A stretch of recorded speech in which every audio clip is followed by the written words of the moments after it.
मित्रों, मैं अमरीश कुमार श्रीवास्तव नव चेतना यूट्यूब चैनल में आपका स्वागत करता हूं।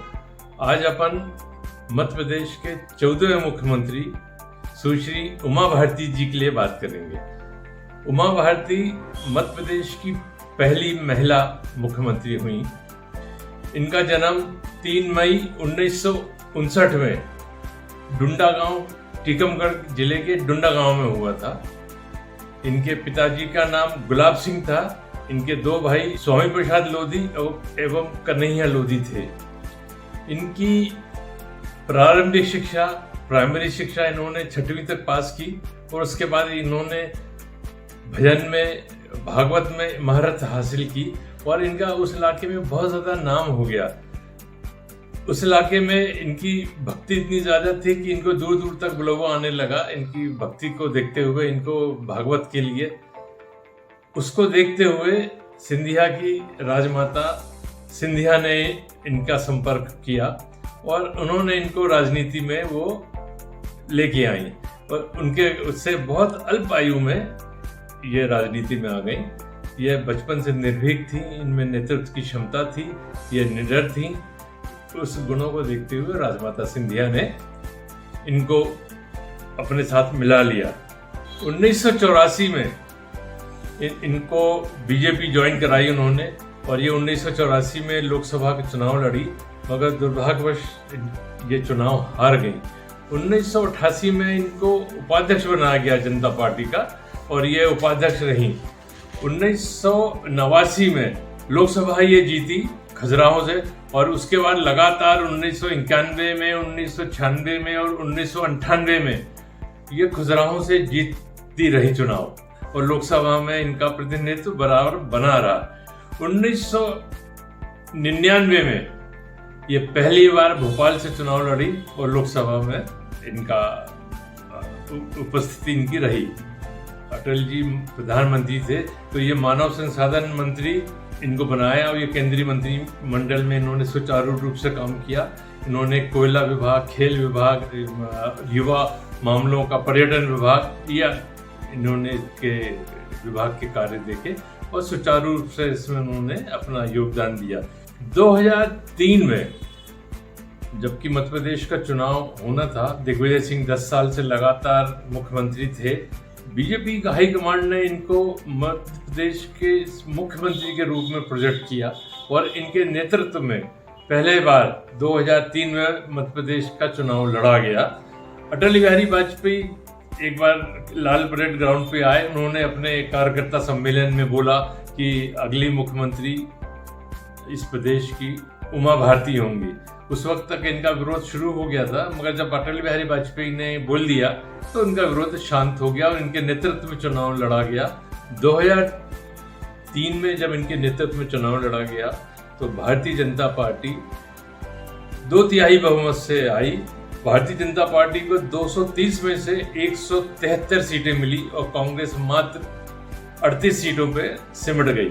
इसके बाद इनको मुख्यमंत्री बनाया गया। इन्होंने जो पहले बार मुख्यमंत्री की शपथ ली ये 8 दिसंबर 2003 में ली और इन्होंने सुचारू रूप से काम शुरू किया। सबसे पहले इन्होंने 28,000 दैनिक भोगी कर्मचारियों को नियमित किया, जो कि बहुत बड़ा काम था। उसके बाद 90 ब्लॉक में जो 14 लाख आदिवासी बच्चे थे उनको दलिया मिलता था दोपहर के भोजन में। इसका इन्होंने ऑर्डर किया और पक्का खाना, पूरा खाना देने का आदेश दिया, जिससे इन लोगों को पूरा खाना दोपहर के भोजन में दिया जाने लगा। इसके बाद इन्होंने एक नई परंपरा चालू की, वो थी जनता दरबार की।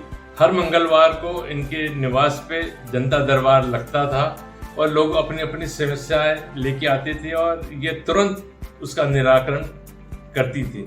धीरे धीरे इसमें बहुत ज़्यादा भीड़ होने लगी, लोग बहुत ज़्यादा आने लगे, पुलिस की व्यवस्था करनी पड़ गई। एक बार की बात है कि एक सज्जन आए जिनका नाम दसऊ राम। बड़े देर में उनको नंबर आया, जब इनके पास इनका नंबर आया तो उन्होंने बोलो क्या समस्या है, तो बोले कि मैं बेरोजगार हूँ, मुझे रोजगार की कोई व्यवस्था कराने का कष्ट करें। इन्होंने कहा कि तुम चाय की दुकान क्यों नहीं लगा लेते हो। दसू राम ने बोला कि दीदी चाय की दुकान कहाँ लगाऊं मैं, कौन लगाने देगा। तो उन्होंने अपने अधस्थ कर्मचारियों को बोला कि ये गेट नंबर 6 के सामने कल से ये चाय की दुकान लगाएंगे। इस तरीके से उनकी समस्या तो हल हो गई, मगर कई लोग इतने भाग्यवान नहीं थे, इनकी जो समस्या जो लोगों की नहीं हल हो पाई, और धीरे धीरे इसका इतना भीड़ होने लगी कि इनको जनता दरबार उसके कारण इनको बंद करना पड़ा, और उन्होंने जनता दरबार फिर बंद कर दिया। इन्होंने बहुत वजनदारी से, बहुत मजबूती से शासन चलाया, और ये अपने बात इन्होंने कभी भी सामने वाले की फिक्र नहीं की कि वो सत्ता का आदमी है या आरएसएस का आदमी है। अगर उसके बाद नहीं जमी इन्होंने तो उन्होंने हमेशा उसका विरोध किया। इस कारण इनके कई विरोधी इकट्ठे होते चले गए। 1 मई 2004 में बलराम जाखड़ जी मध्य प्रदेश के गवर्नर होके आए थे। रविंद्र भवन में एक किताब का विमोचन था जिसमें चंद्रशेखर भी थे और बीजेपी के हाई कमांड शीर्ष नेता करीब करीब सब मौजूद था। उसमें इन्होंने कुछ व्यक्तिगत बातें बोली जो कुछ लोगों को पसंद आई, कुछ लोगों को पसंद नहीं आई। उन्होंने माइक पे आके बोला, गोविंदाचार्य भी बैठे थे, कि गोविंदाचार्य मुझसे शादी करना चाहते थे, और ये बात सुनकर के लोग बिल्कुल शांत हो गए उस पूरे हॉल में। मगर मेरे भाई स्वामी लोधी के कारण मेरी शादी नहीं हो पाई, और उन्होंने ये इस बात के लिए स्वामी लोधी जी तैयार नहीं थे, और इसलिए मैं शादी नहीं कर पाया। उसके बाद 17 नवंबर 1991 में इन्होंने संन्यास ले लिया, और ये सन्यासी जीवन इनका प्रारंभ हो गया। उसके बाद 11 नवंबर 2004 में जब ये मुख्यमंत्री थी, एक मीटिंग थी दिल्ली में। अटल बिहारी वाजपेयी प्रधानमंत्री थे और आडवाणी जी मीटिंग की अध्यक्षता कर रहे थे। उन्होंने कहा कि कुछ लोग आपस में एक दूसरे की बुराई करते हैं, एक दूसरे के खिलाफ बयान देते हैं, ये परंपरा बंद होनी चाहिए, इस पार्टी में ये परंपरा नहीं चलेगी। उमा भारती जी खड़ी हुई और उन्होंने कहा कि यहाँ कुछ लोग बैठे हैं जो मेरे खिलाफ बार बार पेपरों में विज्ञप्ति देते हैं और मुझे उस्काते हैं, इसका जवाब मुझे देना पड़ता है। आडवाणी जी ने कहा कि ये बात मैं विषय में बंद कर चुका हूँ और आप कृपया बैठ जाइए।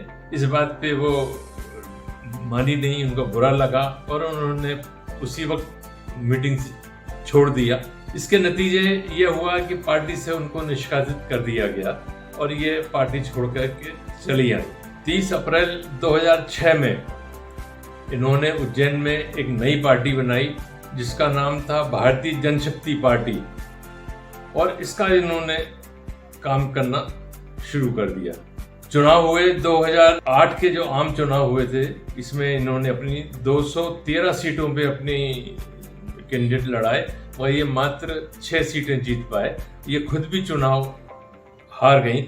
ये यादवेंद्र सिंह जी से 9000 वोट से खुद भी चुनाव हार गई और धीरे धीरे ये निष्क्रिय होती चली गई।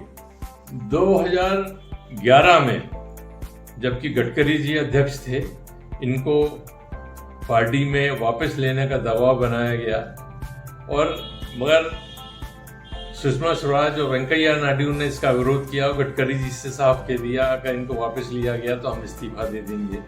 गडकरी जी घबराए और ये आरएसएस मुख्यालय गए।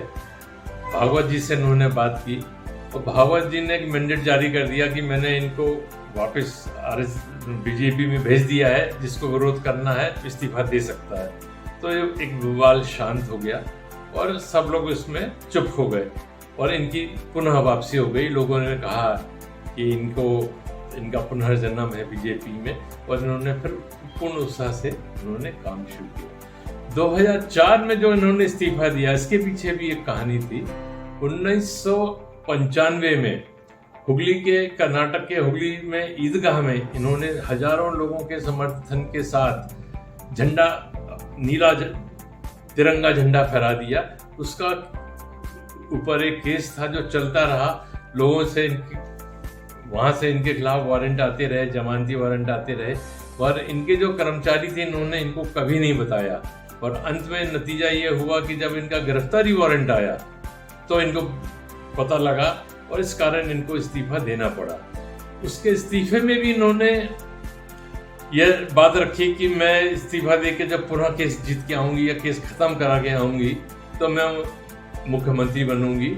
उसके एवज में इन्होंने बाबूलाल गौर को मुख्यमंत्री बनाया और अपने घर में ले जा करके 21 देवी देवताओं के सामने उनसे शपथ दिलाई कि मैं जब कहूँगी आप इस्तीफा दे देंगे। बाबूलाल गौर इसके लिए सहज तैयार हो गए और उन्होंने फिर मुख्यमंत्री पद का ग्रहण कर लिया। मगर जब 2008 में जब बीजेपी पुनः सत्ता में आई, बहुमत में आई, तो शिवराज सिंह के कहने के कारण इन्होंने बाबूलाल गौर ने इस्तीफा दिया। इन्होंने उमा भारती जी ने उनको मना भी किया, मगर उन्होंने कहा कि आपने इस्तीफा देने के लिए मुझसे कहा था, मगर मैं कब देना चाहूँगा इस पे आपकी मेरी कोई शपथ नहीं है, और उन्होंने इस्तीफा दे दिया। इस तरीके से वो एक बार फिर मुख्यमंत्री पद से हट गए, नहीं बन पाए। 2012 में इनको उत्तर प्रदेश से, क्योंकि जब शिवराज सिंह जी मुख्यमंत्री बने तो उन्होंने ये शर्त रखी कि ये मध्य प्रदेश से दूर रहेंगी। 2012 के चुनाव में इनको मुख्यमंत्री का चेहरा बनाया गया उत्तर प्रदेश के लिए, और ये चरघरी से चुनाव लड़ी, झांसी जिले के कॉन्स्टिट्यूंसी है, और चुनाव ये जीत के विधायक बन गई। उसके बाद 2014 में भी ये झांसी से एमपी रही और इन्होंने गंगा साफ करने की जवाबदारी ली। इनको गंगा साफ करने के विभाग दिया गया, मगर गंगा तो साफ नहीं हो पाई और ये जहाँ की तहाँ रह गई। इसके बाद धीरे धीरे इन्होंने अपना कार्यकाल समेट लिया। 2019 के चुनाव में इन्होंने चुनाव नहीं लड़ा और ये अपने आध्यात्मिक की ओर चली गई। पर अब खबर ऐसी है कि 2024 में ये फिर चुनाव लड़ना चाहती हैं। इन्होंने कहीं बोला है कि मैं 2024 में लोकसभा चुनाव लड़ूंगी। धन्यवाद मित्रों, अगर ये YouTube चैनल मेरा आपको पसंद आया हो तो कृपया लाइक करें, सब्सक्राइब करें, ताकि मेरा उत्साह बढ़ सके। धन्यवाद।